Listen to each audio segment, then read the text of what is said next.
America ఏ దేశం మీదైనా దాడి చేయదలుచుకుంటే ముందు ఆ దేశాన్ని మీద వ్యతిరేక ప్రచారం మొదలుపెడుతుంది. ఏ కుక్కనైనా చంపాలనుకుంటే పిచ్చి కుక్కని ముద్రేస్తారు కదా, అట్లా గతంలో చూసాం. ఇరాక్, ఇరాన్, వెనిజులా, ఇట్లా చాలా దేశాలు ఉన్నాయి ప్రపంచంలో. ఇప్పుడు క్యూబా. త్వరలోనే క్యూబా మీద అమెరికా దాడి చేయబోతున్నది అనేది అర్థమవుతున్నది. దానికి సంబంధించి రంగం సిద్ధం చేసుకుంటున్నది.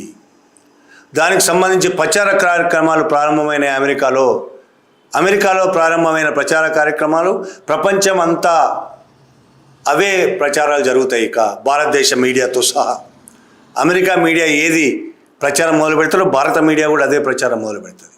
ఏం ప్రచారం జరుగుతుంది? ఇప్పుడు క్యూబా అమెరికా మీద దాడి చేయబోతున్నది, దాడి చేయడానికి కావలసిన సరంజామా సిద్ధం చేసుకున్నది, ఆయుధాలు సిద్ధం చేసుకున్నది. ఇటువంటి ప్రచారం అమెరికాలో మొదలైంది. యాక్సియోస్ అనే ఒక మీడియా సంస్థ సిఐఏ అధికారులను, అమెరికా మిలిటరీ అధికారులను ఇంటర్వ్యూలు చేసి కొన్ని సోర్సెస్ ద్వారా తెలుసుకొని రాసింది ఏందయ్యా అంటే, అమెరికా క్యూబా మీద దాడి చేస్తుందని రాయలేదు. అది ప్రచారం మొదలుపెట్టింది. యాక్సియోస్ అనే మీడియా వెబ్సైట్ ఆ వెబ్సైట్ ఒక ప్రచారం స్టార్ట్ చేసింది. ఏమని? క్యూబా అమెరికా మీద దాడి చేయబోతున్నది. ఇంత అన్యాయం. చిన్న దేశం క్యూబా, పిట్టలాంటి దేశం క్యూబా. ఇప్పటికే అమెరికా ఆంక్షలతో దారుణమైన పరిస్థితిలో ఉంది. వైద్య సదుపాయాలు కూడా లేని పరిస్థితి. మందులు లేవు, చచ్చిపోతున్నారు. మందులు లేక ఆకలికి చచ్చిపోతున్నారు.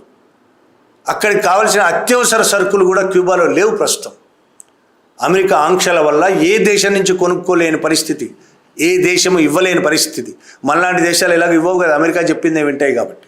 ఇరాన్ దగ్గర ఆయిల్ కొనొద్దు అంటే కొనడం మానేసినాం, రష్యా దగ్గర ఆయిల్ కొనొద్దు అంటే కొనడం మానేసాం. ఇక మనం క్యూబా లాంటి దేశాలకు ఇచ్చే ఛాన్సే లేదు, అవకాశమే లేదు.